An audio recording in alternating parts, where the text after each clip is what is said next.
Are you all still together? Yes, ma'am.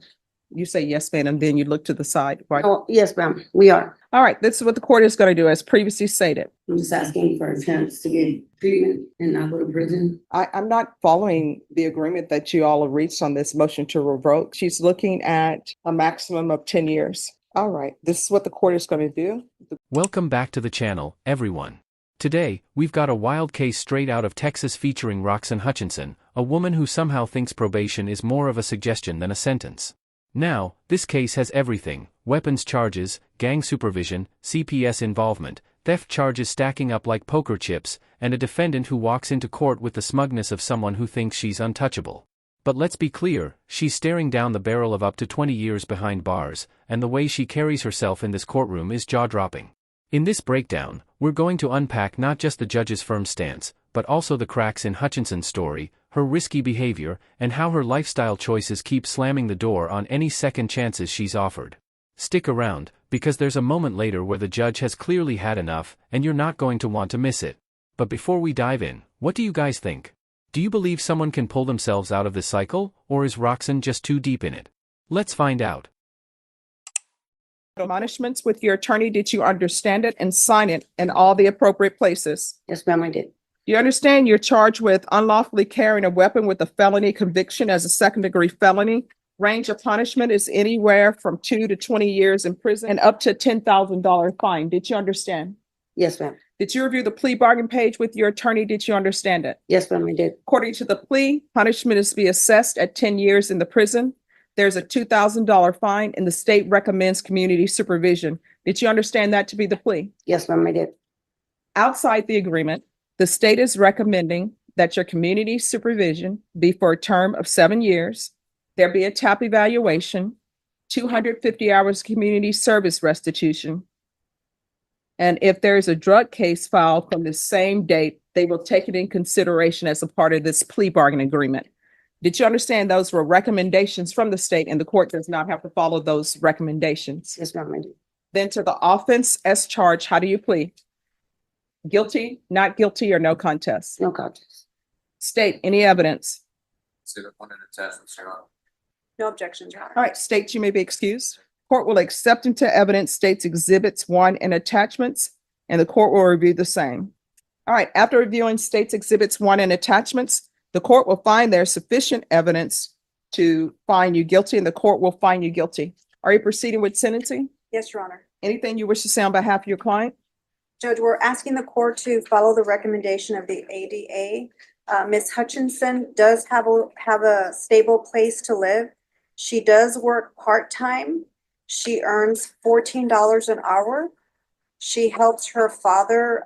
It's called Ready. What was it? What is it called? Ready? No, we do make readies. Make Readies. I'm sorry. Yes. Okay. What Make is that? Readies. They clean apartments Okay. after the individuals leave the apartment complexes. They clean the apartment complexes, get them ready for the next tenants. So she is working part-time. So we're asking the court to follow the recommendations of the ADA. She is ready to follow any of the court's sanctions. She's willing to prove to the court that she is going to comply with any of the court's directives.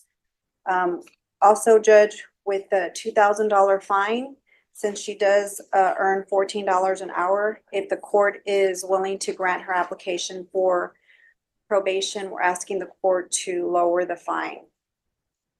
All right. And who is Lisa Lara to you? She's my girlfriend. Are you all still together? Yes, ma'am.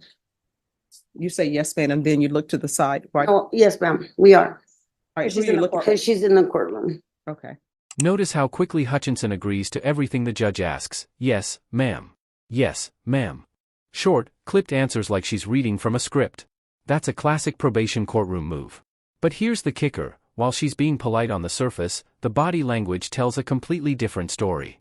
Looking to the side, smirking, dodging direct eye contact, it's the exact opposite of what you'd expect from someone fighting for their freedom. And judges pick up on this instantly. In fact, it's one of the biggest unspoken rules in court: your demeanor is half your case. If you act dismissive, it screams to the judge that you don't respect the process. And respect, in a courtroom, can make the difference between walking out the door or getting escorted to a cell. If you're drug tested today, what are the results going to be? Negative. When's the last time you used? Well, I'm currently on the methadone program. All right. This is what the court is going to, do you have any children? Yes, ma'am, I do. What are their ages? I have a 21-year-old, a 20-year-old, and a 17-year-old.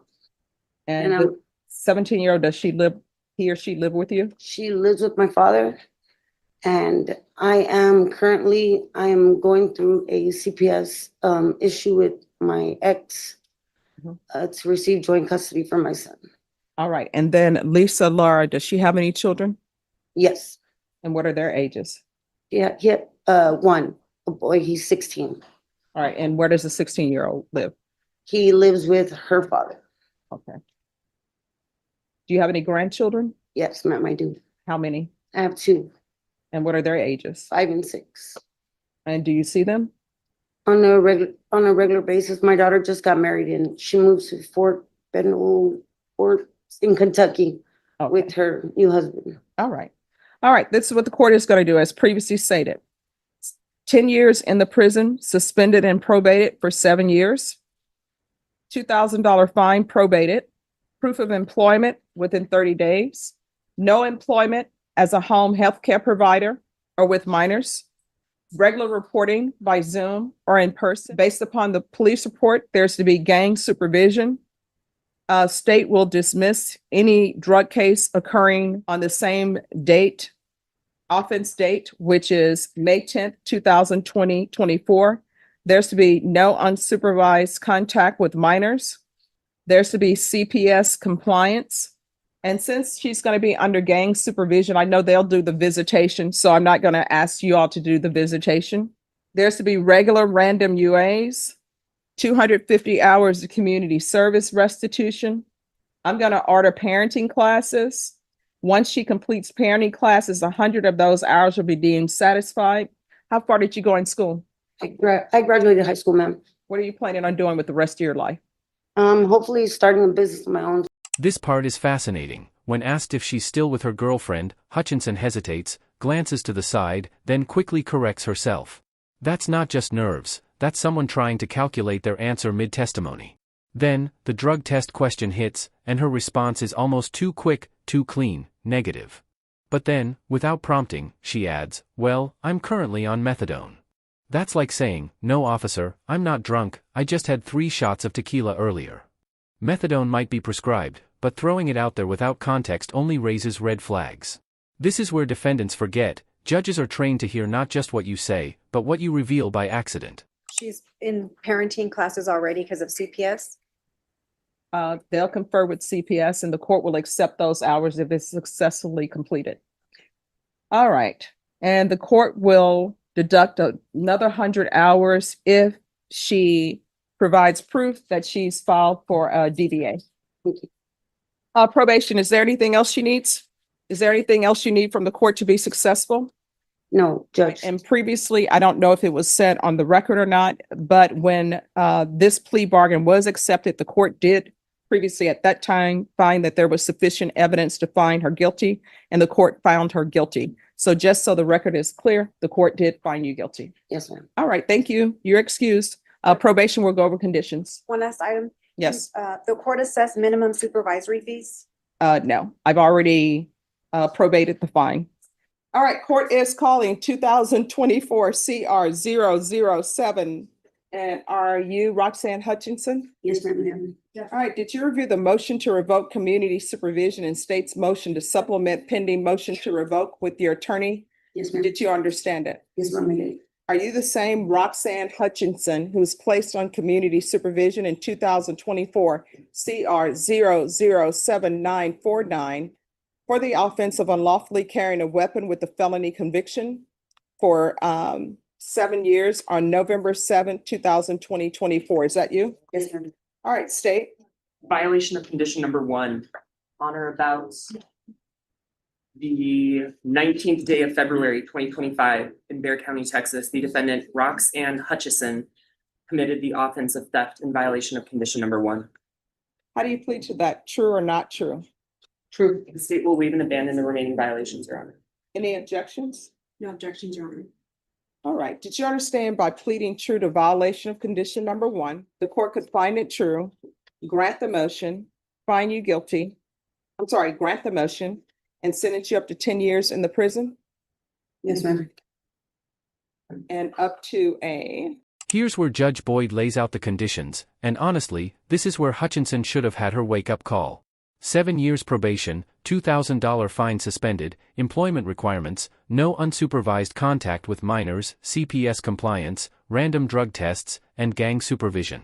That last one isn't just a box to check. Gang supervision means probation officers will be monitoring who you're hanging out with, where you're going, and even who you text. It's like being on house arrest without the ankle monitor. Yet Hutchinson responds to all this like it's just paperwork. What blows my mind is that people in her shoes don't realize these terms aren't suggestions. Violate just one, and you're looking at the full 10 years the judge is holding over your head. $2,000 fine. Did you understand? Yes, ma'am. Knowing that, do you still wish to proceed with your violation of condition number one in your plea of true? Yes, ma'am. Court will find violation of condition number one true. Is there a proposed agreement? There is, Your Honor, continue probationer on this probation in cause number 2024 CR 007949, but to amend conditions to now include state ISF, cognitive track, followed by ISP. All right, what has she done on probation? The only thing that Ms. Hutchinson has done on probation has been to provide her DNA sample as required. She was recording. Sorry. She was reporting. She reported last May 7th of 2025. She had been reporting previous to that as well. Right, I'm saying her last reporting is on that day. All right, so here's my question. Has she done her parenting classes? All right. Judge, Did she obtain employment? Judge, if I may Yes. inform the court, she was doing the parenting classes through CPS. She has a CPS plan because she's trying to get her child back through CPS. So she's doing the CPS classes through CPS. She has a CPS plan.